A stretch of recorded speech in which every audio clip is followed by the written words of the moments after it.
മഴ എത്തും മുമ്പേ കുട വിപണി സജീവമാകുന്നു. ഇക്കുറി പൊരിഞ്ഞ ചൂടിൽ പുറത്തിറങ്ങാൻ കുട വേണമെന്നതിനാൽ 2 മാസമായി കച്ചവടം പൊടിപൊടിക്കുകയാണ്. സ്കൂൾ വിപണി സജീവമാകും മുമ്പേ കുടയ്ക്ക് ഡിമാൻഡ് ഏറി.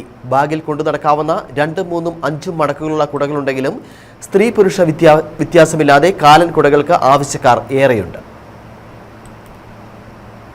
വലിപ്പം, നിറം, രൂപകൽപ്പന എന്നിവയുടെ വൈവിധ്യത്താൽ കുടയിനങ്ങൾ 100-ന് മേലെയാണ്. സാധാരണ കാലൻ കുടകളുടെ സ്ഥാനത്ത് വമ്പന്മാർ ഇടം പിടിച്ചെങ്കിലും ആകർഷണീയമായ ഇത്തിരി കുഞ്ഞന്മാരും പിന്നിലല്ല.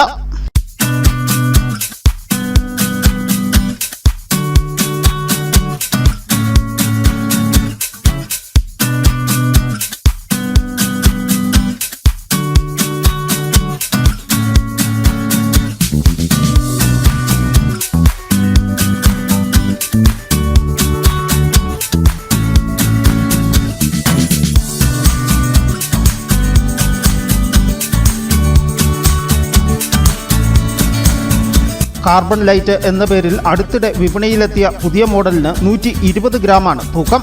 3 ഫോൾഡ് കുടകളുടെ വിവിധ മോഡലുകളിലായി വൻകിട കമ്പനികളും കളം പിടിച്ചിട്ടുണ്ട്. കടന്ന് പോയിക്കൊണ്ടിരിക്കുന്ന ഒരു കാലഘട്ടമാണ്. എന്നാലും വ്യാപാരികളും എല്ലാവരും വളരെ പ്രതീക്ഷയോടെ കാത്തിരിക്കുന്ന കാലഘട്ടമാണ് സ്കൂൾ സീസൺ എന്ന് പറയുന്നത്. സ്കൂൾ സീസണും കാലവർഷവും വരുന്ന ഈ കാലഘട്ടത്തിലേക്ക് എല്ലാവിധ വർണ്ണക്കുടകളും കുട്ടികൾക്കും വലിയവർക്കും സാധാരണക്കാർക്ക് എല്ലാം ആവശ്യമായ പുതിയ തരം വർണ്ണക്കുടകൾ പോപ്പി, ജോൺസ് തുടങ്ങിയ പ്രമുഖ കമ്പനികളുടെ തന്നെ എല്ലാവിധ സ്റ്റോക്കുകളും എത്തിച്ചേർന്ന് കഴിഞ്ഞിരിക്കുന്നു. കഴിഞ്ഞ 4 വർഷമായി തുടരുന്ന വില തന്നെയാണ്. 1 പൈസ പോലും വർധനവുണ്ടായിട്ടില്ല. വിലയിൽ പ്രമുഖ കമ്പനികളൊന്നും തന്നെ 1 രൂപ പോലും വർദ്ധിപ്പിച്ചിട്ടില്ല. പഴയ റേറ്റിന് തന്നെ എല്ലാവിധ കുടകളും വിതരണം ചെയ്തുകൊണ്ടിരിക്കുകയാണ്. 160 രൂപ മുതൽ മുകളിലോട്ട് വന്നു കഴിഞ്ഞാൽ 450 രൂപ വരെയുള്ള കുടകളാണ് സാധാരണ വിൽക്കുന്നത്. അതെല്ലാം ആവശ്യത്തിന് സ്റ്റോക്ക് എത്തിയിട്ടുണ്ട്.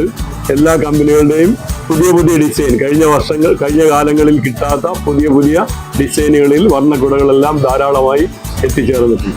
സ്കൂൾ സീസണും മൺസൂൺ ഇത്തവണ നേരത്തെ എത്തുമെന്നുള്ളതും വരും ദിവസങ്ങളിൽ ആവശ്യക്കാരുടെ എണ്ണത്തിൽ വലിയ വർധനവിന് കാരണമാകുമെന്നാണ് വിൽപ്പനക്കാരും പറയുന്നത്. News bureau, Udumbanchola.